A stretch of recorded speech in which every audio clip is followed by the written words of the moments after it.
In the sprawling kingdom of Linux, where the ancient arts of computing reign supreme, adventurers find themselves faced with a multitude of paths, each leading to a different desktop environment, a realm where the environmental forces of GUI design converge with the whims of users' desires. KDE Plasma 6 is here, so I've been told.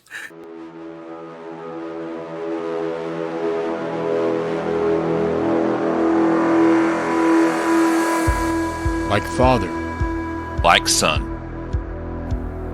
just two regular guys that love to distro hop. Not too technical or even bleeding edge. But functional and necessary for getting things done. In Linux and open source. Join us as we learn together on the Father and Son podcast.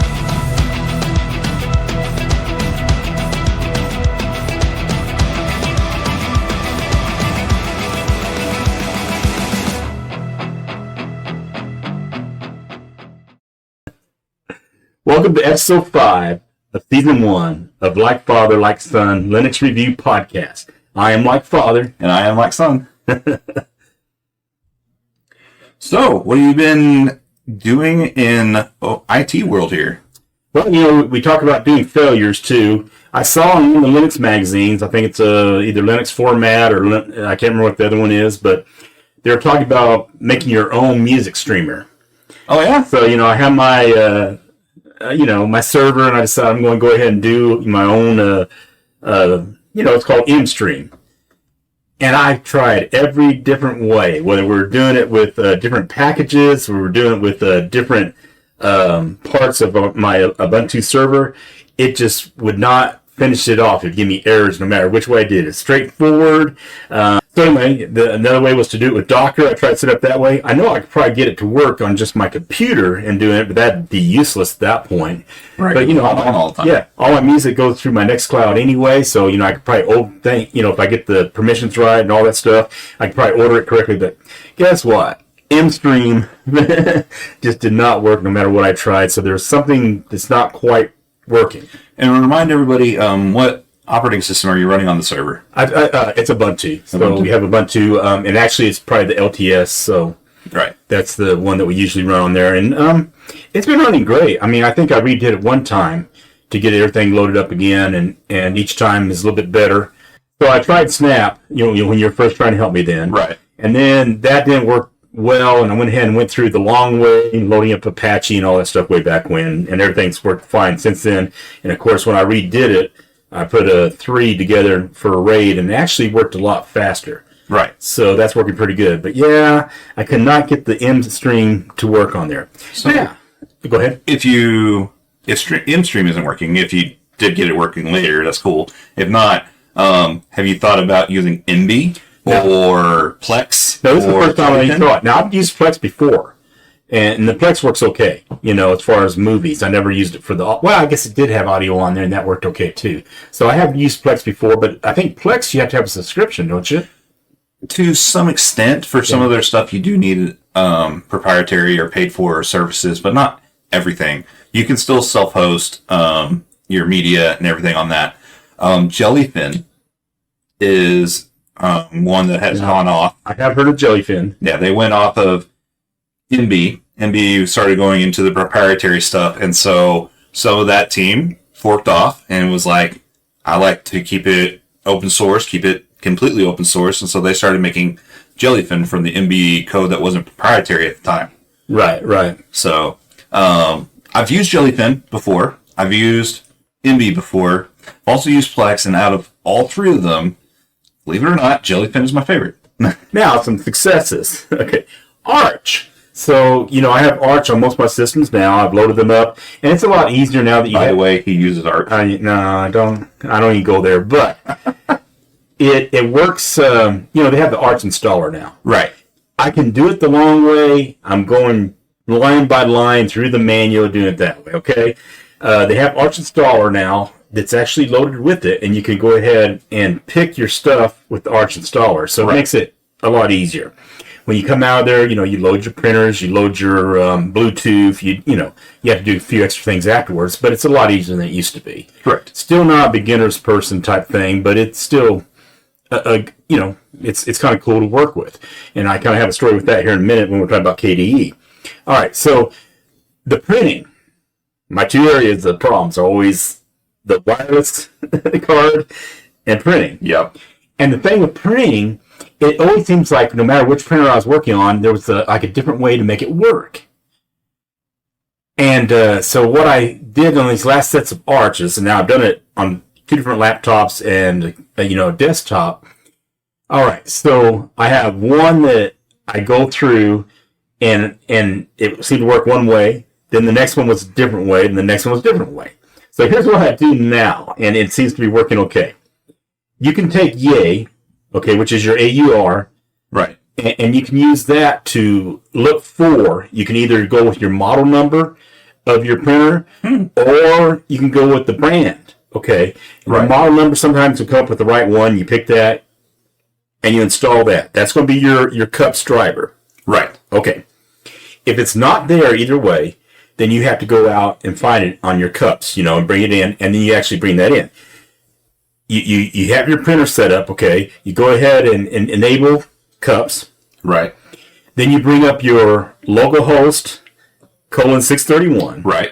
And you go into administration, you have to put in your password, your username and password, and then you can go through there and pick up your printer. You go through your printer process.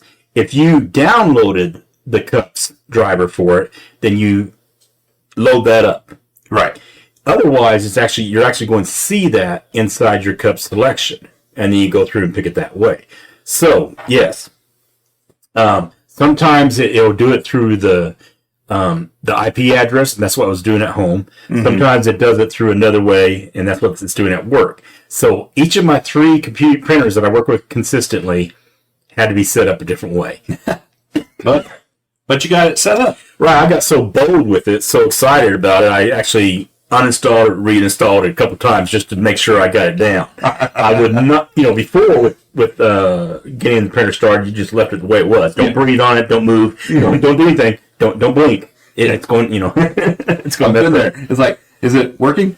Good. All right. I'm done. Not messing with it just because of the amount of hard work you had to put into it to get it to work, and then it's just like, is it worth playing with it a little bit more right this second, or no, leave it? Too risque, But all right, so here's the other thing. My lesson with QR codes. Okay, so QR codes are your little boxes, Be safe with those, by the way. Well, let me tell you the story about this. Okay, I have done QR codes in the past, and usually I just use a free program that I pulled off the internet. Did a search, pull it up there, made the QR code, click it a few times, make sure it's working okay before I download it. And there are some free ones out there. Okay, well, I had a person at work helping me with that, and I showed them that, and they thought it was pretty cool because they're going to put it on some advertisement, right? Right. All right. So they actually wrote down that web page address. I didn't think anything of it, okay, because I wasn't too worried about it at that moment. So she went ahead and used it, got it loaded, okay, used it on these cards and everything like that. This one was a different QR address. This is, I don't know if these guys are ultra geniuses or scammers, okay? Maybe a bit of both. Maybe a little bit of both. Okay, so what they did is you have your QR address that you make through your, you put your, where you want to go to, and you have your you have that all set up. It makes your QR. Mm-hmm. I think they have some type of algorithm that after so many shots or hits, then it goes to their website. Okay, now it's not going to their website to say, use them. It's going to the website to say, hey, if you want this to go to the right website, subscribe to our system. Okay, lesson learned. But anyway, and Linux has stuff for this. QtQR. QtQR is a free program. You can make it up and put it together. And, I've always used these things just off the internet. I just can't remember which one I used to start with for the free stuff. Okay, and I know they're out there, but this was not one of the so-called free ones. So be careful when you're out there. But keep in mind that you can load up your QtQR off of whatever package manager you have for each one of the systems. Then you can make your own QR codes. Now I took that beyond that. I took the QR code that I made, and then took out about 100 of those little pixels in the middle and put a little logo there. So you can do that in the middle. I've had one I made with the logo behind it, so you kind of have a little bit of transparency going on with the white cells and stuff like that. So you can do all kinds of neat stuff. For that I either used GIMP or Krita. Either one of them work great with that. Right. So you can make your own QR codes, which is awesome. Don't use the ones on the internet. Okay, lesson learned. So there's one other thing. Just because we talk about trying to make this for not just the technical nerds or anything like that, but for just about everybody. QR codes are a fantastic thing to be able to socialize with other people. It's fantastic. It's really kind of cool. You can go out there, you can put an advertisement on a like maybe to a garage sale. Out there somewhere on a light pole, they can scan it and they'll get all kinds of cool information.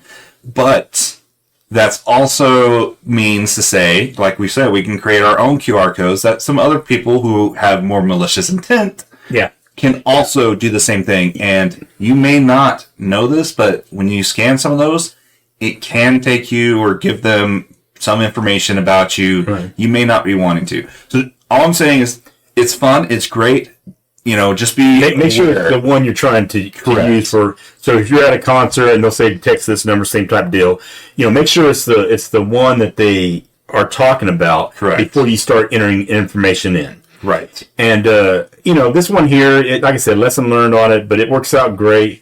And most of the places you're going to have the QR code from someone they're going to give it to you. Correct. Or, down those lines. And it does more than just the HTML if you wanted it to. You also have things that could do almost like a business card. Yeah. They have phone numbers, email addresses, stuff like that. But yeah, with all that, as far as putting information in, always be careful with that. It doesn't matter if it's QR code or not. Correct. Anywhere. Anytime.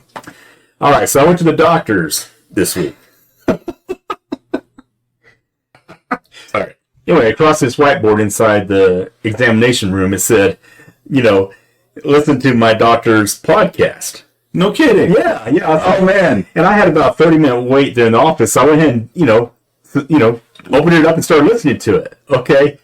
Oh, my gosh. It was the cleanest audio I've ever heard from a podcast ever in my life. Oh, man. Now, it's doctors on doctors or something like that. Doctors talking about doctors. Anyway, it had to do with, if you're going to go to a doctor's visit or hospital visit or working with insurance, things like that. These are the best practices.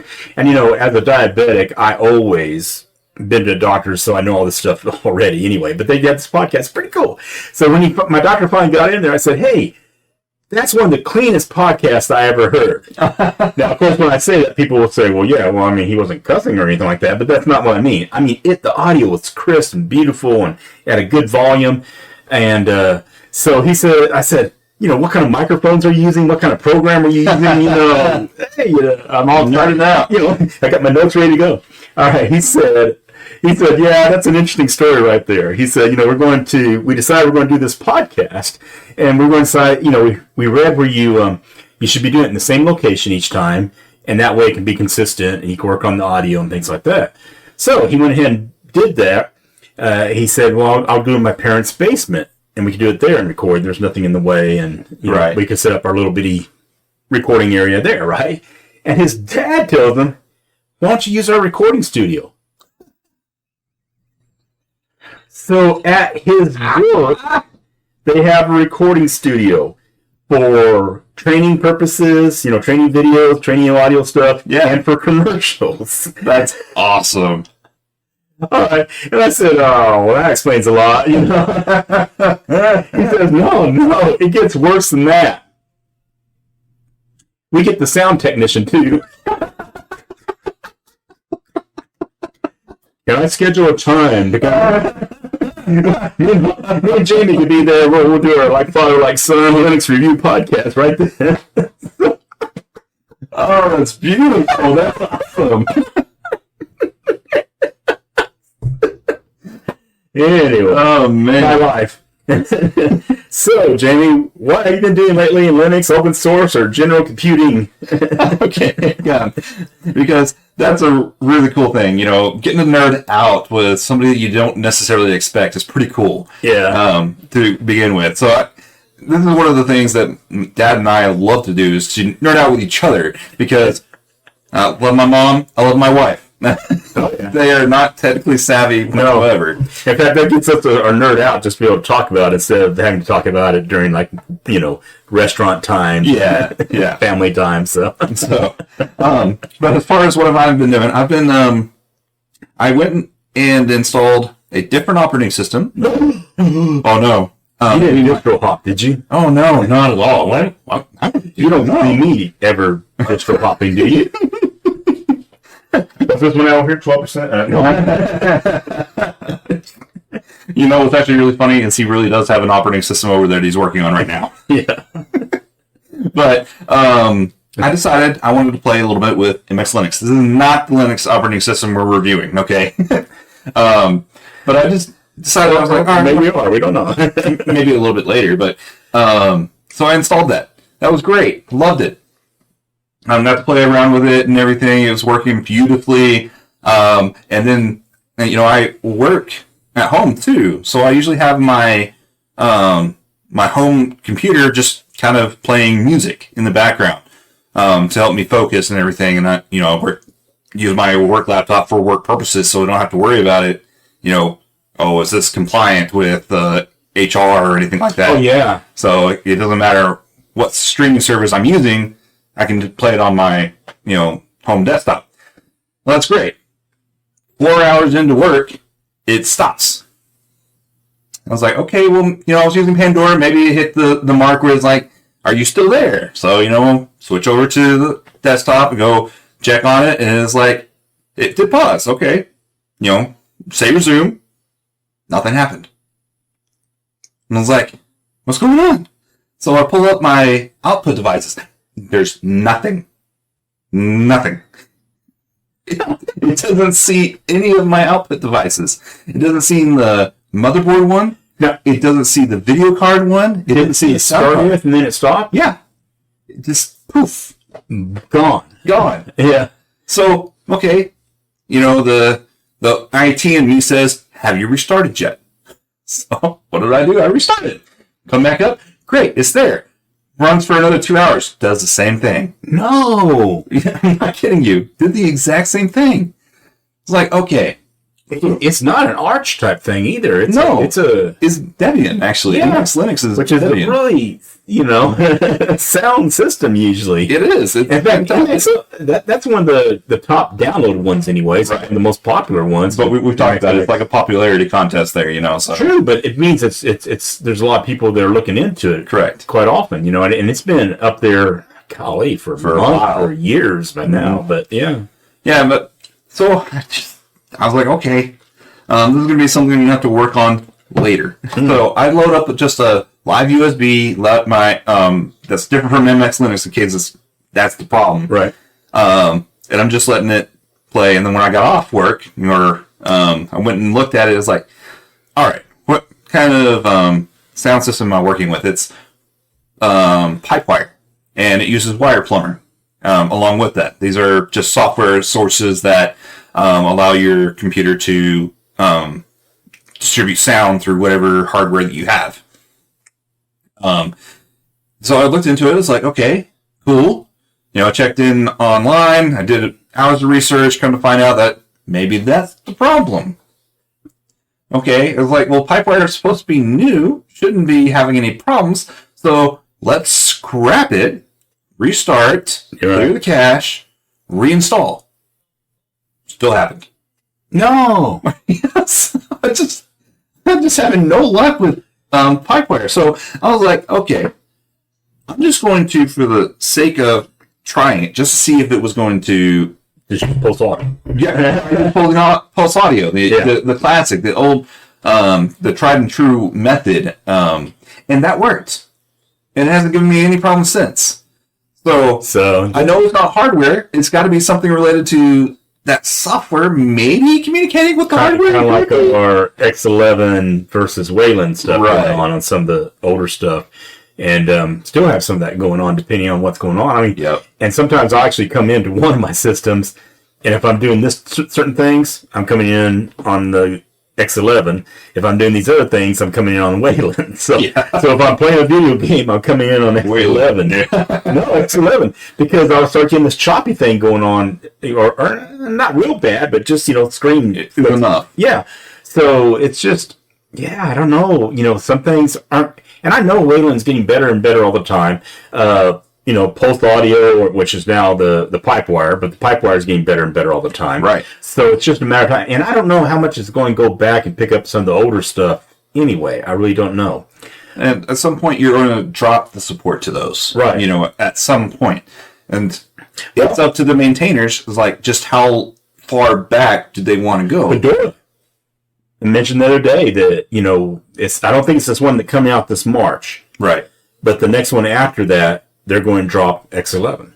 Well, I mean, so it's coming up, and I know everyone will eventually. I mean, people are like, right. but really, I think all of them are eventually, because the X11 has been worked on for years and years. Right. So they're only working on the Wayland. So especially if we're moving on in technology, even me and Jamie, who's using the older technology stuff, there's that window. We're going to be eventually someone's going to throw away something that we're going to need, and we're going to pick it up and use it. Anyway, we don't dumpster dive at all. Not at all. Not at all. We don't want to. I don't dumpster dive unless it's good. I mean, the other day I had one of my neighbors. I don't know which one, but one of my neighbors threw out the whole PC. No, I was like, yeah, they threw out the whole PC. So I was like, okay, jumped in, grabbed it, just looked to see if there was any good parts to it. None of them really matched up. I was like, okay, well, I mean, well, you never know. There could be like a solid state drive that's good. You'd hope they'll take their solid state stuff out, or all their hard drives out. Right. Power supplies. Heck, sometimes just have you ever been looking for the wire to connect up to your hard drive and you can't find them anywhere? It's like, I don't know. I don't want to run over to Best Buy right now to go get a. Yeah, just take that wire out of that one. Yep, the SATA. Oh, man. I have never took it out of my other ones before. Yeah. Because I'm working on this with them. I'm going to step over here. When the lightning hits, yeah, I have taken it out. I think I need to turn off my server for a little bit once until I can replace that SATA cable. Because I've done that. There's people out there right now. It's like, yeah, I've done that. They might be laughing at us, but they probably said, yeah, I've done that. Yeah. So I've got MX Linux running right now, and I'm using Pulse Audio, and it's been fantastic.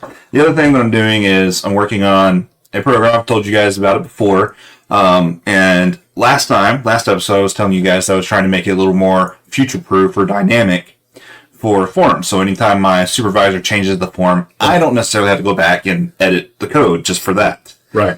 So that's still in place. I'm still working on it. I've got it where it can load any of the forms that it's given, which is great. I don't have to worry about it. It's like, all right, it gets all the data from the form. Now I got to see how do I take that data and be able to interact with the website and get it in the right spots now. Dynamically. And so I don't have to have a function for one form and a function for another form and a function for this form and a function for that form. It would just be one function, any form, be able to interact with what it needs to.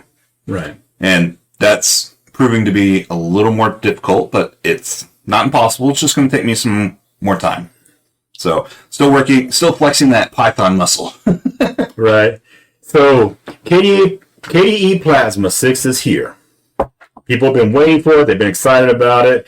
Those of you guys that are working on Arch, and keep in mind, I am not an expert at Arch. I'm learning Arch. Right. But just so happens, so I did my update on it, all of a sudden you have Plasma 6. Congratulations. Yeah, there you go.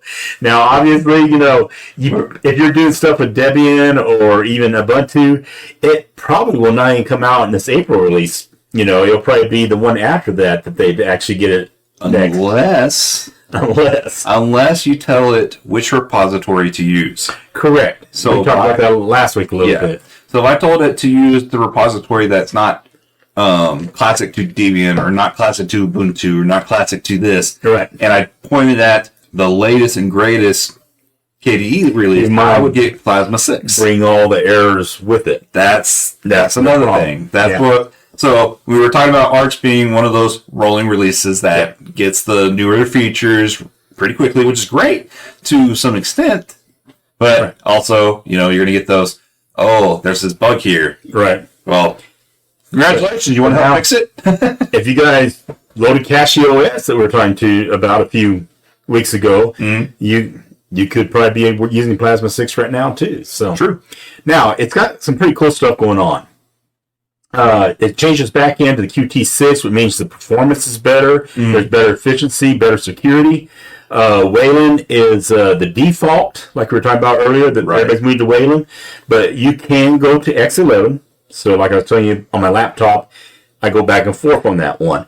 There are some apps that have problems with Wayland, and there's some apps that will have problems with the X11, I guess. But mostly, the problems that you had with Wayland before, like I guess your menu's going a little bit slow, though there's a little bit of latency in that, are now fixed. So it is fast as far as going up and down your menus, and you kind of had that little hesitation before with the Wayland, but now you don't have that.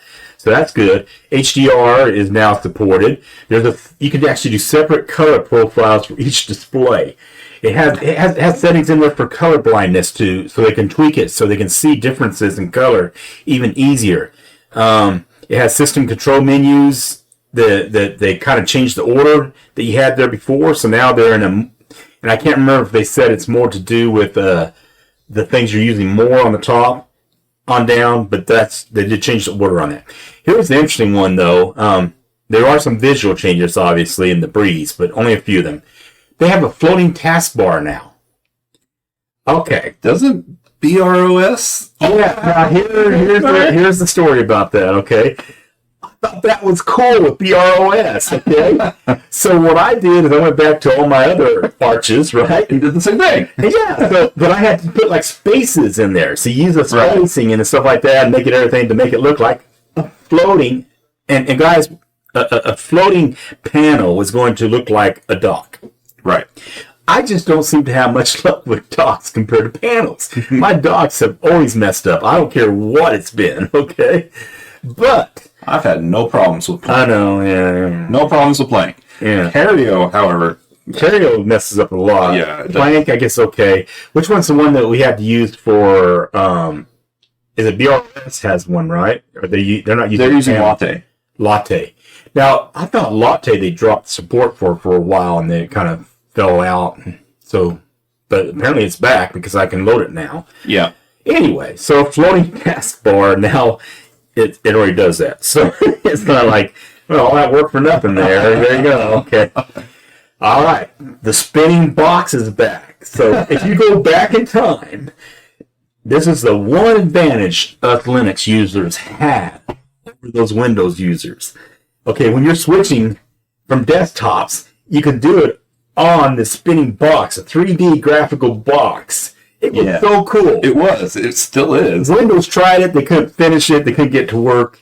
It is awesome. So it's back. The spinning box is back. Anyway. Okay, so what he's talking about on desktops, he's not talking about the desktop environments. No. It's actually considered a workspace. Workspaces, sorry. It's what they call them. Windows 11, Windows 10, Windows 8 also have workspaces. Correct.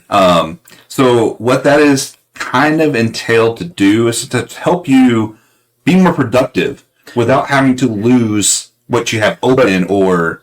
When we're in Windows, we always call them desktop because that's your desktop. We didn't even think about that we're going to have 14 different desktop environments because you didn't have that with Windows. Right. You know?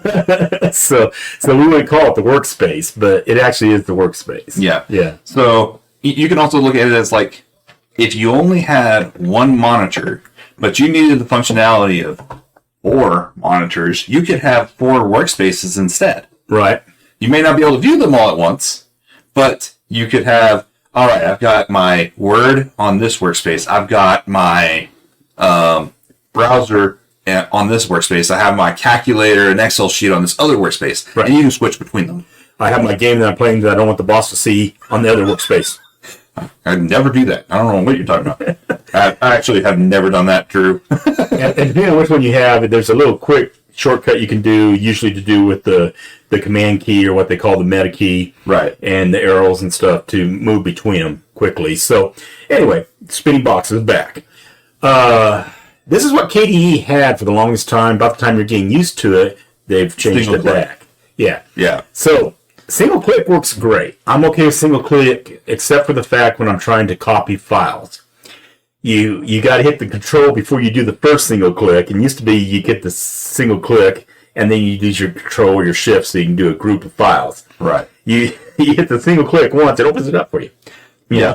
The cool thing about single click is just what you just said. Yeah. Instead of having a double click, which most of the Windows users are going to be used to, and Right. way back when we used to be used to, and then they started going into the single click. You click it once, it opens up, which is saves maybe 0.0001 second. However fast your finger can click twice. But no less, you get used to it, and now it's, going back to double clicks. Yeah. So the idea here is the fact that the double clicks is what most people are going to be used to coming from either their Windows or even their Apples and stuff like that. So their Macs. And so the double click is now default. Right. You can switch to single click if you want, but it's the default. The whole thing about Linux. Yeah. The tap to click is a default. Now, that's probably one of the first things I go in and change anyway, is to be able to tap to click on your touch screen, your touchpad. So, anyway. Scrolling desktops by touching is removed by default now, so you can't actually accidentally do that, but you can add that back in if you need to. Panel configurations are more visual. You can now dodge windows, as you open them up with your panel. The overview, when you open that up, it actually almost looks a little bit like GNOME now. Yeah. So it kind of has that. The touchpad gestures are a lot better as far as the sensitivity. The reaction is a lot better than it used to be. So a lot smoother. They have an improved discovery area, which is your package manager. It's actually a little bit better. So actually that doesn't help you on Arch whatsoever. But anyway, you can try it out using your KDE Arch and stuff. You can load it that way. Or you can go to KDE Neon and load that up. Now that's not, they always say that they're not actually an OS. They're actually doing this more to get the desktop working well.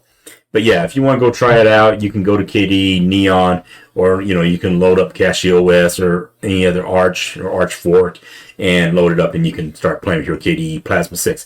It is really some neat stuff on it, even more than what we talked about. So it's worth it. Yeah, give it a shot. Look at it. I like the KDE Plasma stuff. I've liked the panel stuff before. I like the windows on it and stuff. I like what we were calling before. I like the tiles that you have on these already. Of course, you could do that in Plasma 5. And the tiles is how you just set up on your workspace area different spots. And then you click Shift and move that window to that spot. So if you have different areas that you work in daily, you can set that up and you get to the same place. And it's just, just for speed and time of going between your different apps. There's some neat stuff there. So check it out if you haven't.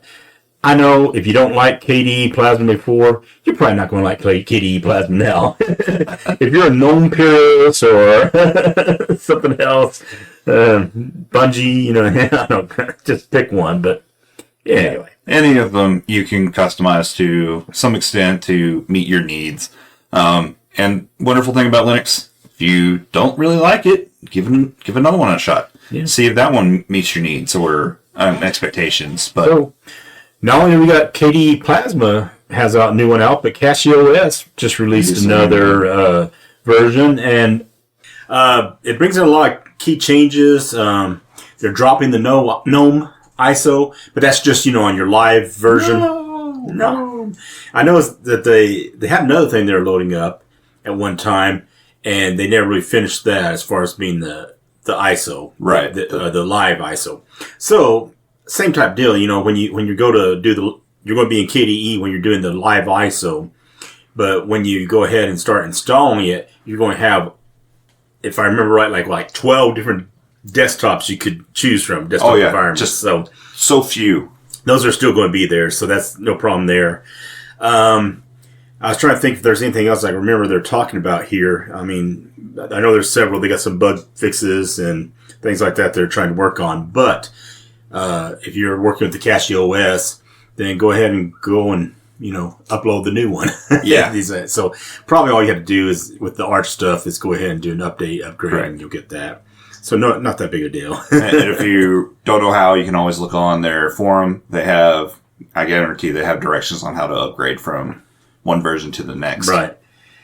We did have an article that we were noticing in between time here, talking about the HDMI forum and AMD, that no, you cannot make an open source HDMI 2.1 driver. Which is kind of sad, but I mean, it's a hardware company. They're allowed to keep their code proprietary if they so wish. So instead of just having proprietary software, we actually have proprietary hardware as well. Right.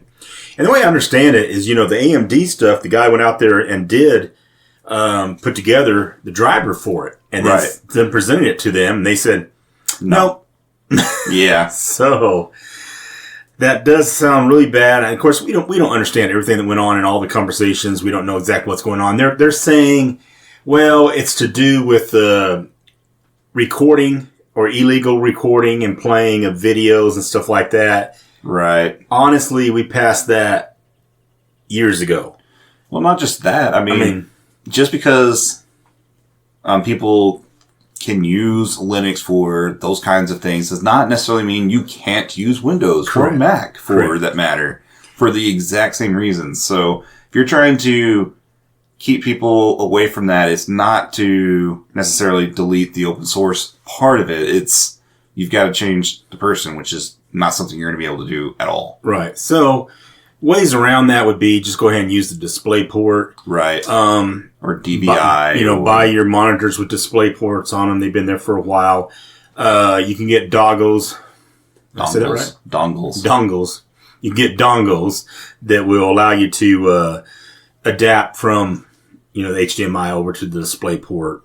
Right. So there are ways around it. You won't get the same. I mean, DisplayPort will give you some good results, but it's not going to be the same speeds necessarily. Not necessarily. So it does bother me a little bit that they're kind of holding back on that, but I guess it's their choice to do. Right, and they're going to lose some of the open source community because of that, but that's that's okay. That's how they chose, and that's how some other hardware companies have done the same thing. They have. So they're basically, HDMI is not the only one. So, we were just thinking HDMI is just a port. Yeah. It kind of takes you back to the days of Radio Shack. And I know you guys may not know this, but, we had our PC clones out there. So you had your IBM PC, then you had your PC clones. Of course, you had your little Macintosh things, those little desktop things back in the day. Anyway, Tandy had a PC clone. And Tandy, every plug-in to everything you're going to use, whether it was an external drive or the printer or the mouse or the keyboard, all had their own connection that did not work with any of the other PCs or PC clones. No kidding. No kidding. So they had their own proprietary rights type thing going on, if you will. So anyway, it's not uncommon for hardware to do that. Anyway, we can go, if you want to go that far, you could even talk about Apple. Ooh, let's talk about Apple. You could throw Apple into that kind of in that same bucket as Tandy. There, they made their own system, they made their own phone, and then they say, well, the only way you're going to connect to it is this 30-pin port or this lightning cable. Yeah. Or I swear that the if I remember right, the printer port was actually, it almost looked like a part of the motherboard, with the green and the little copper things on top or whatever, and it actually slid on to the motherboard, and the motherboard was the I guess the port there, if you will. Right. So it was kind of interesting. That'd be one of the ones that you screw down so you don't break it by accident. Not saying I have any that I don't already screw down, like my monitors or anything like that. They're not all loose or anything like that. They're all very tight. Yes. Oh, yes. Totally. Anyway, moving on. Let's go ahead and get on to our BrOS Linux review. BrOS. BrOS. I love it. It is a Brazilian Linux distribution. It's based very much off of Ubuntu. It features the KDE Plasma desktop, so those people that are itching to go to KDE Plasma 6, you'll have to wait. Right. But you could, as we talked about earlier in this video, change your repository to the latest and greatest, and you can get KDE Plasma 6 right on it. It's designed to be intuitive, easy to use, and for general purpose operating system, to web navigation and content creation. It's awesome. Yeah, it comes with its different apps, and you also have some desktop apps like some Office apps and things like that. I don't know. I think I can't remember if I loaded LibreOffice myself or they already came with that. I know that sometimes it had OpenOffice at one time I was talking about. But anyway, it's really easy to load your own. The history and team is Bromium OS was developed in Brazil by Anderson Marques and his team. The distribution has seen regular updates, which the latest being the 23.10 version, released in October 18th of 2023. BrOS 2310 comes with KDE Plasma 5.27.8. I checked. Desktop, which offers a highly customizable, user-friendly interface because we've been talking about the Plasma and how many different things you can do with it. If you don't like it, you can change it. Oh, absolutely. That's how KDE Plasma works with it. To install BrOS 23.10, your system should meet the following minimum requirements. 2 gigahertz dual core processor, a 4 gigabyte RAM, 25 gigabyte on the hard drive space, VGA compatible with 1024 by 768 screen resolution, and either a CD or DVD drive or USB port so you can actually install the media onto your hard drive. Right. Now there is another media installation format, but it's not going to be very common unless you're in kind of like the workplace or networking, and that's the network installer. Right. I have never worked with one of those. I couldn't tell you how that works, but... Now, I thought you were doing the network installer with the Void Linux. I thought you did it that way with Void. No, I didn't do the network installer. I did the... I know you can do the line thing, but that's all it gives you a choice of anyway. It pretty much gave you the base minimum. Came up to the command line, and, yes. And then you had to start working from there, kind of like Arch does. Yes, okay, that's what it was. It wasn't a network installer. All right.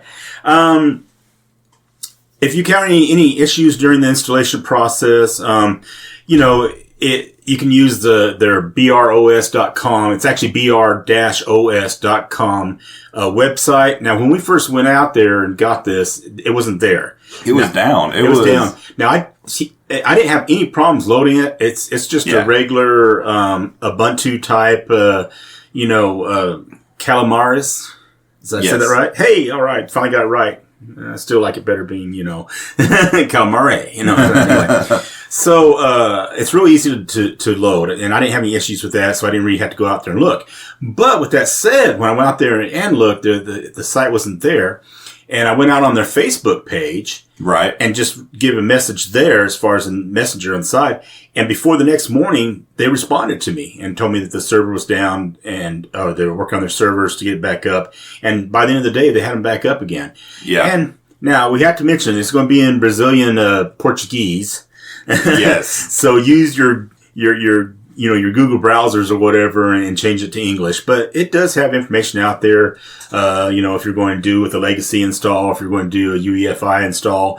And it has lots of information. It's not that difficult. A pretty straightforward type install. Yeah, the install is easy. I didn't have any issues either. And, so going back to just one second for the website being in Portuguese, the support, however, whenever you sent it on their Facebook page, you of course were in English, and they responded in English. In English. Yeah. Now, so it's not to say that they're only going to be in Portuguese and you're going to have to translate every little bit, but and the way I understand it's Brazilian Portuguese, which might be actually a little bit different from Portuguese, but it was fine on the Google Translate, if you will. Yeah, I didn't see too many issues. There was a couple of hard translations that they came up with that was just awkward in reading for English, but I mean that's true of any any translation, especially when you're relating it to software. You know, having the software do it for you. Right. Some unique apps included in BrOS. Now, this is not like unique only to BrOS. I'm just saying these are ones I really haven't seen anywhere else. Yeah, this is the first time I've ever seen ChatGPT. Plasmoid. This is pretty cool. ChatGPT Plasmoid, which is going to be your AI. Right. And, so we have AI taking over the world now. You know, everybody's talking about AI. It's the big to-do thing and artificial intelligence. So, it takes me back to all my sci-fi days. Terminator. You guys might talk about iRobot or Terminator. I'll go back to like Humanoids by Jack Williamson. You're from the Jack Williamson area over there in Portales. When we went to school there. I went to school there too. Actually met Jack Williamson before, so that was kind of cool. I didn't realize who he was at the moment I met him. Had some snacks and coffee with him one time. That's pretty cool, actually. And anyway, but the Humanoids was kind of one of those things that I think iRobot's kind of similar to that. They might have took it from that, but the idea is that the robots are getting so sophisticated they're trying to keep people safe. Right. That was the primary thing. Isaac Asimov, the primary function is to keep humans safe, do not hurt humans, right? Well, expanding beyond that, they won't even let the humans out the door because they can hurt themselves. So, all I'm thinking about is, my car has our open source stuff in it, and you're going to get in there one day and it's going to say, "Welcome, James," and start moving your seat, because it does your profile, right? Except it's going to say something like, "You have not changed my oil in 35 weeks," and start closing down your seat. Okay, I'll change it right now. I'll change it. I thought you might see it my way. My version of the the robots taking over there. Yeah. So new to me, but it's been there for a year now, and it's an artificial intelligence software for doctors. Cool. Yeah, and what's really cool about this is that it has a twofold. On the non-clinical side, it has a lot of information in the library that you kind of look at or ask about or find out. And if you're a doctor or a nurse and you're actually charting on a patient and you have the patient record open and you open this thing up, whatever query you do, it's going to pull up relevant pieces of that patient's chart up for you. So like if you say looking up fracture, it'll pull up the x-rays automatically for you. Or even probably any past history he had. Yeah, exactly. That's neat. I was like, that is so darn cool. Not sure how that all works with, your private type stuff, but it's actually built in-house. In-house, huh? Well, that's pretty cool.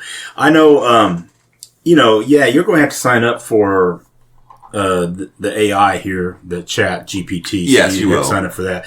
So if you're wearing your tin hat, you may not want to do this. But maybe not. But I thought it was pretty cool. I haven't got to work with it that much, and just try out different things with it. It seemed to work pretty good. Another one that they had was Frog. I do not know what that is. I haven't tried playing with it. So Frog will take anything you have on the screen and actually pull the words off of it. Oh. Yeah. Yeah, okay. So that's awesome. It has the system monitor right there, the app right there on the dock. So you can open up the dock, you press it, so you don't have to go out there and find your own thing to know how much memory it's using and stuff like that. That's kind of cool. Now, there seems to be a theme going from this point on. They have the cryptometer, which is an open source encryption software that provides encryption for all cloud drives and, that type of stuff. It has Notepad QQ, which I have heard of that before. It's just a note-taking app. It has VeraCrypt, a free open source disk encryption software, and it's also in Windows and Mac OS as well as Linux. Right. It has WinScribe, which is kind of like a VPN. Not exactly. It's interesting. I haven't figured it out all the way, but it does a desktop and browser tool that encrypts your browsing. blocks the ads and trackers and stuff. So I kind of feel this theme developing in here. You know, a lot of encryption and a lot of protecting your data type stuff. So there might be a lot of things going on in Brazil that require you to do that. Perhaps. And I mean, that's something that a lot of these users today are even concerned about. Yeah. You know, their privacy, their ability to be in the digital age with their digital footprint being as small as possible, which is understandable. It really is. Mm-hmm. You and I have kind of gotten through that. You started kind of moving away from Google as much as you can. You're moving into Proton or some other privacy respecting for our email and our VPN, and we do. You know, I like Brave. I actually went a little bit beyond that. I had Thorium, and Thorium was pretty cool. It worked out great and stuff. But now the Thorium that I loaded, like the update for it, doesn't let me do all of my different Google accounts, if you will. So I can actually go between my personal one, the one at work, and the one we do for actually our YouTube for this. And, you know, it'll be opening up the tabs for the area I'm working in. Oh, that's cool. It's kind of similar to Firefox and the profiles, workspaces as they have. So that works out about that way. But for some reason, this last one has some type of bug in it. When once you load the one, you can't open up another profile and log in there. It actually crashes. Oh, man. And I was like, oh, hopefully they'll get that fixed because I was kind of liking it. It was a little bit fast. I'm certain that they will, but, you know, so talking about an operating system that's similar to that, BrOS. Okay. Does a lot of privacy respecting. They do not take, what do they call it, analytics from you through the operating system, even though, you know, a lot of systems, Windows, Mac, will do that. They'll take the anonymous data from you so that they can try to improve their product. You know, they say it's anonymous. It's still going to take information that's coming from your device. Anyway. Don't you have like Tails Linux? Isn't that the one where you load in there and you do all your stuff that you want to do, and then when you leave, there's no sign of you ever being there? I do not know. There might be. I think that's called Tails, but maybe something we'll have to look up and correct this next time. Right. In here, but they also, if you guys are tin hat wearers, I'm not saying that there's anything wrong with that, but if you're very can't afford tin, I got to use aluminum. That's why I wear an aluminum hat. You know.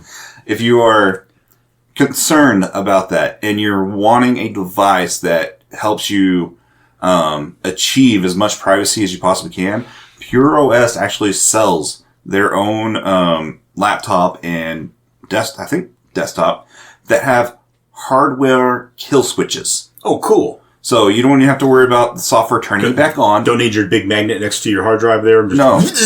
Yeah.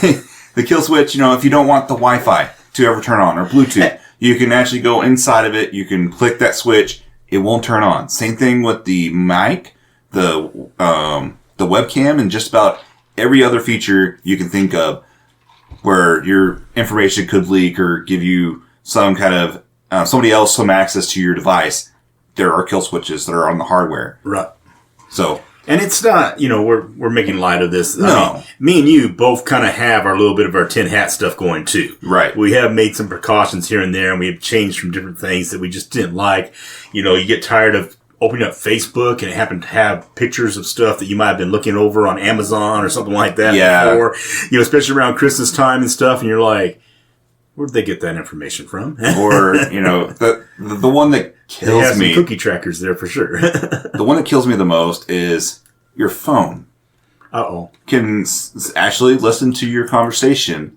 And when you pull up your web browser, your next ad may be about something you were talking about. Say if I was speaking about boots, I pull up my phone now, it's going to show that boots right here. Yeah. Show you an ad for boots. And this is something that you agreed to whenever you signed up for Google. On that 455-page thing that you... Yes. Yeah. Check mark. Oh, one of those... Someday we might have to stop and start reading all these things that we're signing up to, and we may not sign up to it. Right. That's exactly right. Yeah. So we're all guilty of it, but that's exactly what keeps them in line is that, well, if you try to go after them, well, you agreed to this. Here it is, plain black and white. And anytime they change it, they tell you, we're making changes to this. If you still want to be part of this, you're automatically agreeing. If you don't want to, you have to deny it and delete. Anyway, so after the install, what'd you think of that? Oh, after the install, I thought it was awesome. One of the things that I dig entirely, and something you were speaking about earlier, is the dock. Yes. You like the floating panel. I have been, ever since elementary OS, I have been about docks. I have loved the simplicity of it. I loved the fact that it would dodge your active window, and then this one didn't. It does not dodge your active window. Not default. Yeah. It does have a setting. You can go in and check it, and it will dodge intelligently or just dodge the any window. It doesn't necessarily matter if you have this window's active and it's overlapping, and it will drop. Right. It'll be any window's overlapping and drops, which is fine. That was a big thing for me, and then whenever I saw that I could fix that, it's not a big issue. Not anymore. Yeah, that's one of the problems I actually had. One of the troubleshooting things, or something, not troubleshooting, but one of the things that I had a problem with is because the way it opens up off of your app loader, I guess, if you will. Mm-hmm. So when you open that up, the bottom things on your app loaded, when you get to the very bottom of that menu, it's actually blurred out. You can't even see it. Get to it. It doesn't go above the dock, and of course, you're in the dock technically. Right. So that was one of the things I think, they really need to work on and fix, because you don't see that last one is there, on each one of your menus. So but I've gotten used to, in the way that I compute at work, is I'll just hit the Windows key or the command key or whatever you want to call it. Yeah. And start typing out what I'm looking for. And it does that. Well, see, that's the whole idea with the KDE, because you got your K-Runner. And K-Runner, I get used to the K-Runner so bad right now that when I'm on my Windows up at work, I'll be typing on, I click on the desktop and type it, or use my control, whatever, and for some reason my Windows is not responding. I'm going to have to talk to Microsoft about that their K-Runner's not working. Or their M-Runner. So you say stuff like that, and it reminds me. Okay, so I used to have a laptop that had touchscreen. Oh, there you go. I loved it. Scroll, get to somebody else's laptop, and I'm trying to help them out. Why is this not moving? It's worse than that, because you'll go up there on your desktop and you'll be clicking on the X, It's like, oh, you idiot. Just things you get used to that you just kind of take them. Yeah. The other one was dark themes. It helped you get right into that immediately, which is great. I love, and I liked how they had the light lighthouse and the dark lighthouse. Yeah, that's kind of cool too. A little differing thing. It's not that big a deal either way, but it's kind of cool. Yeah, and that's the whole idea. Because really we're not actually necessarily doing a Linux review here. I mean, I don't want to take away our podcast title. You are actually reviewing, for the most part, the desktop, because you're kind of doing the kernel of this thing is going to be the same kernel roughly, but the Linux you're using, this is going to be an Ubuntu Linux, if you will. Right. So it's mostly the desktops. I mean, there's a few tweaks here and there, like CachyOS had some things that their repositories that they specially made for speed. So you might be reviewing that. But outside of the desktop and the little tweaks they do, pretty much we're doing a desktop review, if you will. Yeah. With a little bit of the OS type stuff going on. And then you also get into the other things that you could be reviewing is the community around that Linux. Right. The support that Linux gives. Right. So, if you're having one that's only maintained by a small group, you may not see it being helped as quickly. But that doesn't mean that they aren't thorough, Void rocked that thought altogether. They seem to stay on top of it, and as far as I know, they're a small group. Correct. And they're right up there with Arch as far as getting things turned around that quickly. And Arch has billions of people. Yeah, there was a Linux that I saw. Goodness, I can't remember. Probably 4 years ago. It was a single guy maintaining this. I remember that. Yeah. And at some point he just decided, I can't do this anymore. I don't have the time. Right. And that happens a lot. Yeah. It really does. I mean, hats off to them. It's incredible that someone can take these things off. I mean, they're brilliant people. I mean, because you're talking about hours and hours and hours True. and hours, that you're putting into this, and they, it's incredible. So I know you can get burned out pretty easy. What about, of course, we were talking about the ChatGPT Plasmoid as being cool. Right. Did you have any issues on the install? I mean, not exactly. Let me rephrase. Did you have any issues after the install? So I did the UEFI on my Dell XPS laptop. On my desktop, I did the Legacy. I didn't have any problems with either one that I know of until I went to restart. And then I went to restart, and on my desktop, I was noticing it's trying to load something else. It actually went to a grub, the grub command. Oh no! And I'm Grub like, rescue. I haven't had this problem in a while. But then I went and checked in on the BIOS of this, or you can check your BIOS or your UEFI. And what it did, it changed the order to Ubuntu, but the Ubuntu that was trying to put there was one that I haven't had there ever In a while. Yeah. So the way I understand it was probably just going to the wrong location on the disk to grab that. So once I changed the order back around, it was fine. But it did the same thing on my laptop. So okay. So he says that he had that issue. Okay, and normally I can say I didn't have that issue. You do that all the time. I had that issue. Yeah. I installed it, and it was on its own external drive. I set the bootloader to be installed on that drive as well, so that it wouldn't mess with my other grub. Well, my other grub disappeared. The configuration was gone. It's like, well, and whenever we were talking about it, it's like, well, this has got to be a feature. Yeah. So what I try to do nowadays compared to, I was always doing the side by side. Right. The one side. The dual boot, two on the same thing.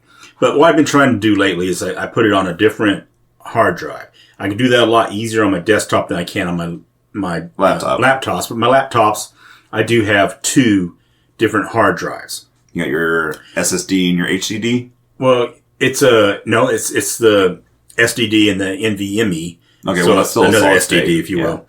But they, in fact, I think one of mine actually what's the one you're using right now? I think it has two NVMe's in it. So that's pretty cool. Yeah.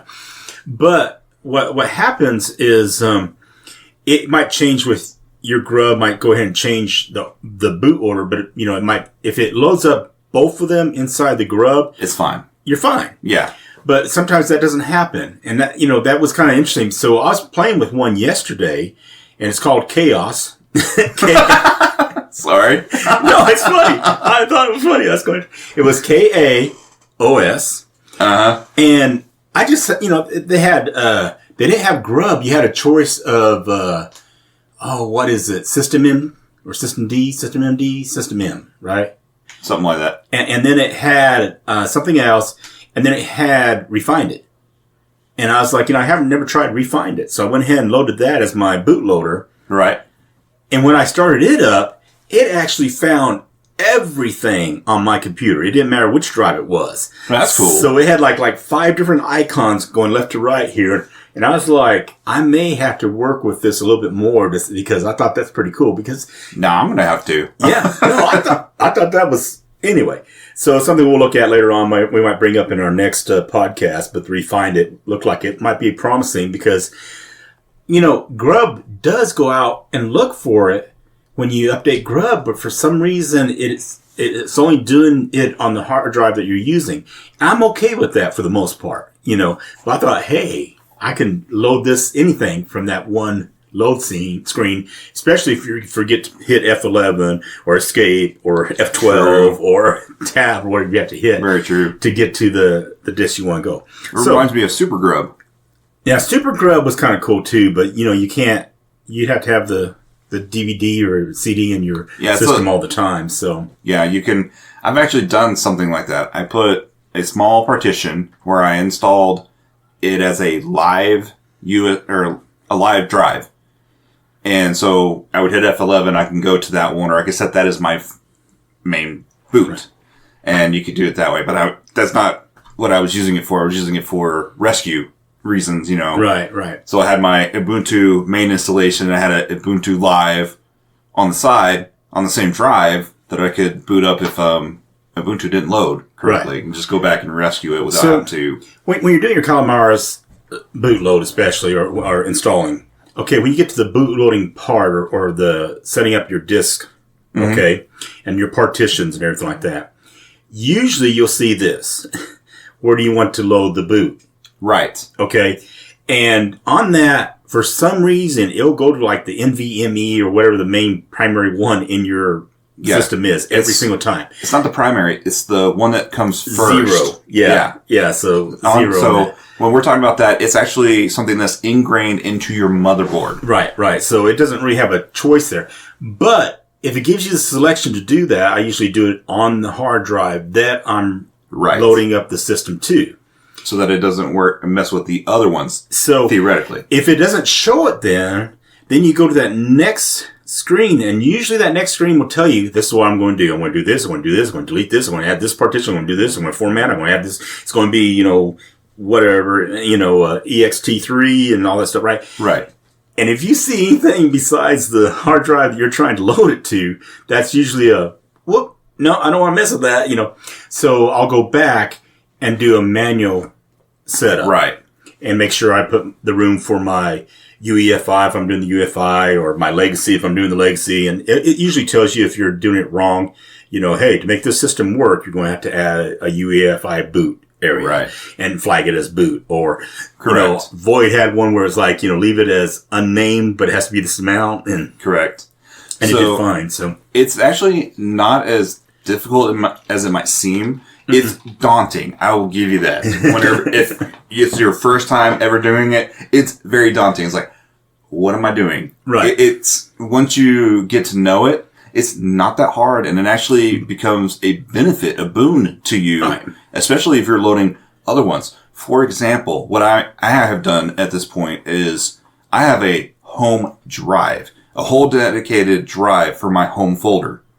So no matter which Linux I run into, I have my home folder on this drive, and if I load a new one, all I got to do is tell it, I want this to be my home.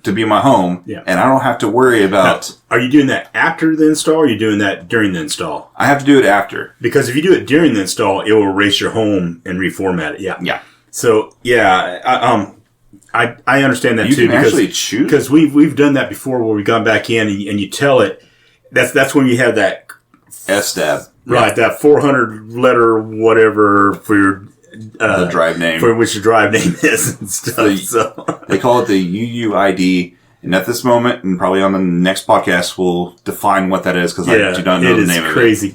Anyway, we've done that before and redone it. Right now, I usually just leave it alone. There was a time there I was doing that for my home folder every time. I separate out a home folder just in case if the system went down, I could still grab it off the home folder usually. Right. That's kind of the same idea of having a separate disk drive from your operating system on Windows, and you have a different one that you're saving your data to. Just in case Windows goes down, you can still get to your data with that hard drive. Yep. A secondary drive for your servers and things like that. So, I mean, it's not that big a deal if you're doing a dual boot and you're going to do it alongside. You have one drive.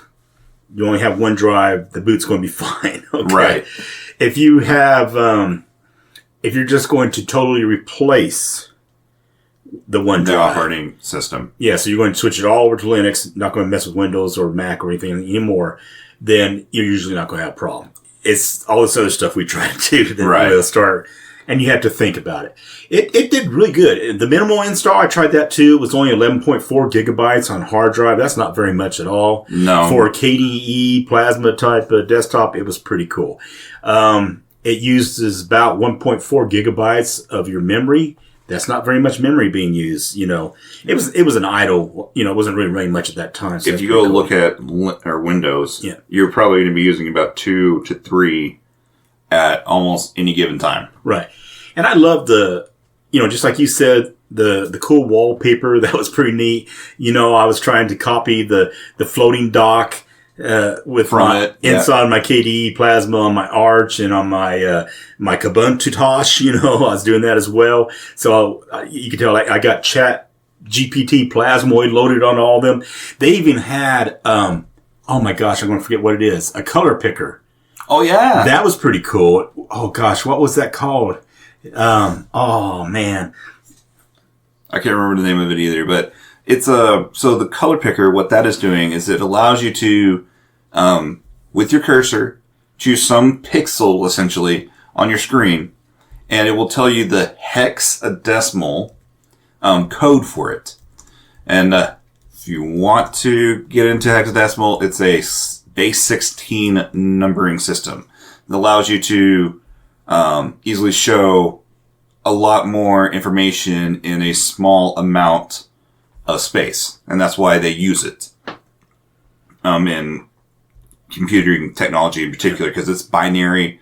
So then, So you talked long enough that I was able to look at anyway, it's GPIC. GPIC, okay. Yeah, so, and the thing is with the GPIC, and I found this out a little bit later on, is it does not work with Wayland yet. So you have to have the X11 to be able to actually see the color. But that way you can match up the colors you need to do just by putting the crosshairs, if you will, on that spot on the desktop, and it'll give you whatever that code is for that color. So that was pretty cool. Yeah. So if you're ever running into, if you ever looked online and they're asking you for what color do you want, and it gives you like 6 spaces, it's probably asking for that hexadecimal thing. Yeah.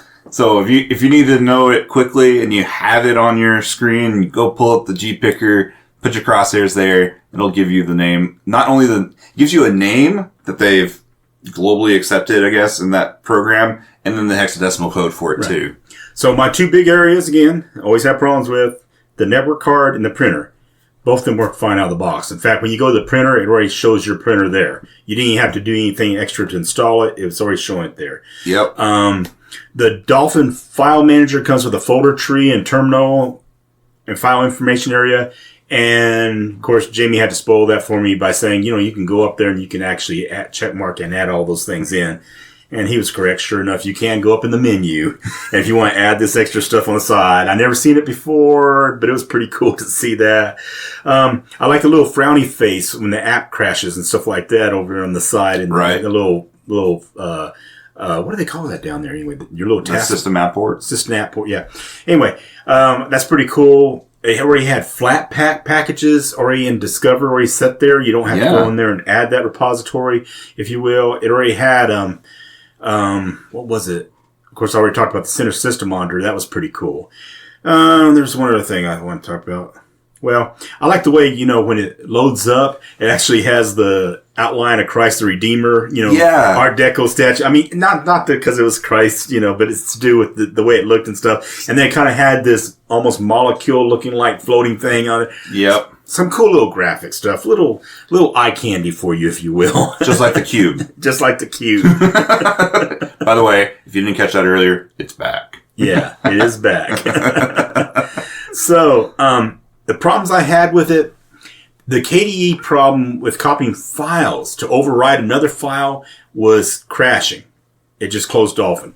If I deleted that file and then copied the file across, I want to put it in with the same name, it did work fine. So I turned that into them, and apparently that bug was already, they said it was a duplicate bug, so they already got that in there. I haven't got a chance to check to see if they fixed it or not. The dock, we were talking about that hid the last thing on the menu. Right. It blurred it out just because it fell underneath the dock.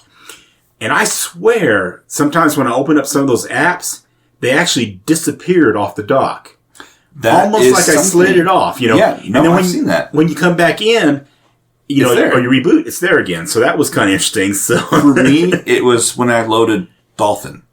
Yeah. Every time that I loaded Dolphin, that file, because I had it on the bottom on the dock, and that would go poof. And the only way I could get to it if I minimized it was to Alt-Tab back to it. Right.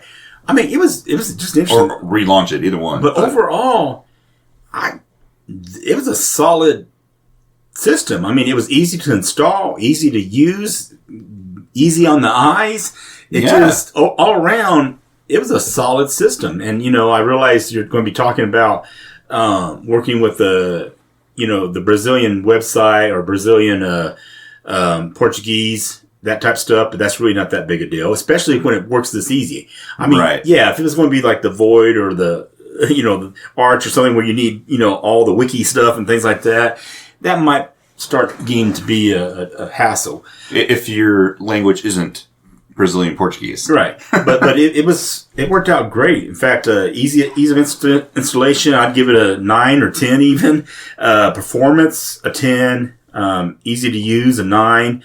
Documentation, I just gave it a 7 just because it's just not a lot there. But you really don't need a lot, to tell you the truth. Right now. Yeah. And overall, I'd say it was a 9 out of 10. I would put this in the simple, stable category. I mean, simple to use. Beginner can use it. It's stable. It's going to be working well. Everything seemed to work great. So how are you going to do your Linux alignment there? I'm going to go with simple stable as well. It's fairly stable. Yes, there were just a few bugs that we mentioned here, right? But they were already aware of it. They're already working on it. That means if they didn't that already it's going fix to. They seem to stay on top of it pretty good on that. What about would you use this, or are you using this as your daily driver, or your If I wasn't already, I'm using it as a daily driver on my laptop. If I wasn't already playing around with MX Linux as my daily driver right this second, I probably would do BrOS as a daily driver. I could easily use this as a daily driver, very simply. Yeah, without any problems. I mean, it probably would load up on my Kubuntu Tosh too when you think about it, if I didn't have the KDE or Kubuntu on there already. But now on my Dell XPS, I actually have my one hard drive. I got it dual booted between BrOS and Windows. And then on my extra hard drive, I got Arch on there. So I have those. That's all my systems. Of course, if you're going to double down on two Linuxes, you want to make sure they're not the same Linux. I got CachyOS, which is an Arch, and then I got Arch Vanilla, which is Arch, or something like that. That's probably no big, that's not going to give you any advantage. But if you have one that you're loading that's Debian, or if you have one that's Fedora, things like that, that might be cool to work with. So really, it was a great operating system. I recommend it for anybody. I don't think it has any hard problems to it or anything like that. So. Even if you're coming from Windows or Mac. Yeah. Easily. It looks real similar to a Mac type format, if you will, especially if you're used to the file system of Mac, which I always say is kind of real similar. I mean, when you're coming from Windows, that file system looks totally alien. I don't know about that. Until you get used to it. So. But I've been working with this since. Right. It's a lot easier for me to go to Linux and then see the Mac file system. True. And I'm like, oh, that makes sense. But I have seen people that only work with Linux, and then they try to use a Windows, and they're like... and that's going reverse is a little bit harder. It's almost the same way as someone that's been using Windows all the time. They go to Linux. It's like, I don't understand this file system. So it's whatever you're used to. But at least, when you're going to the open source stuff, it's there that you can work with and try it out. The Mac, well, let's just buy another Mac. Windows, let's load up this upgrade and upstairs. And so. Did you hear, and I've heard this, so it's possible rumor, maybe not. I hear that You're spreading rumors again. I'm not trying to spread a rumor. It's just something in the tech world that I heard through the grapevine, if you will. And that was that Windows is supposedly going to go Telegram to... or Discord or... No. Okay. It was going to go to a subscription-based service for their operating system. See, I haven't heard that. I do know that it seems like that they're working a lot more with their... maybe Microsoft Office and stuff like that instead of their, Windows stuff. And I don't know if that's what's going on there exactly. And, again, I haven't heard for sure why, or if that's someone just drawing that conclusion or not. Maybe that's the... So I don't know if that's their real moneymaker, which it might be, and if you have a subscription to Microsoft Office. I actually like the subscription to Microsoft Office better than buying the one license for hundreds of dollars or whatever for the one machine. Because that's only going to give you that one version. It does not include any of the future updates that it's going to come with. And now the online stuff has gotten better, especially if I have to bounce back and forth between the Windows with Microsoft Office up there and at home where all I have is this Linux, it does make it easier for me to go ahead and open up and find my stuff and then send it to someone else without having format issues. Format issues, yeah. Right. So, we have our verse here now. It's Exodus 17, 11 through 13. Right. So whenever Moses held up his hands, Israel prevailed. And whenever he lowered his hands, Amalek prevailed. But Moses' hands grew weary, so they took a stone, and put it under him. And he sat on it while Aaron and Hur held up his hands. This is Aaron, his brother, and Hur, his friend. One on one side and one on the other. So his hands were steady until going down to the sun, and Joshua overwhelmed Amalek, or the Israelites overwhelmed Amalek and his people with the sword. So Moses, was drained physically, a lot of things going on there, but he has people that are coming alongside him to support him, lift him up. And we've all been there. Something's happening in our lives. And if we look back and we made it through there were probably people around us that helped us through that situation. And, so I'm just saying, in our lives today, we probably need to remember that. Remember who's helped you and remember that you need to help others. So help them through the situations, especially, around here, we had all the fires going around, north of Amarillo and, Smokehouse Creek, I believe is what it was. And, we're trying to get things together to help them out. I mean, we had all the people that had troubles with COVID and finding jobs and getting back into work and, on and on and on. There's always seems to be needs out there, even in Linux and working through these, problems and bugs. I love the way that they help each other make this product better. So absolutely. Help each other at home and help each other, make things better. So with that, we can go right into our closing. Love God, love your neighbor, keep your mind sharp, and also your computer with Linux and open source. Thanks, guys. Thanks, guys. Appreciate you all.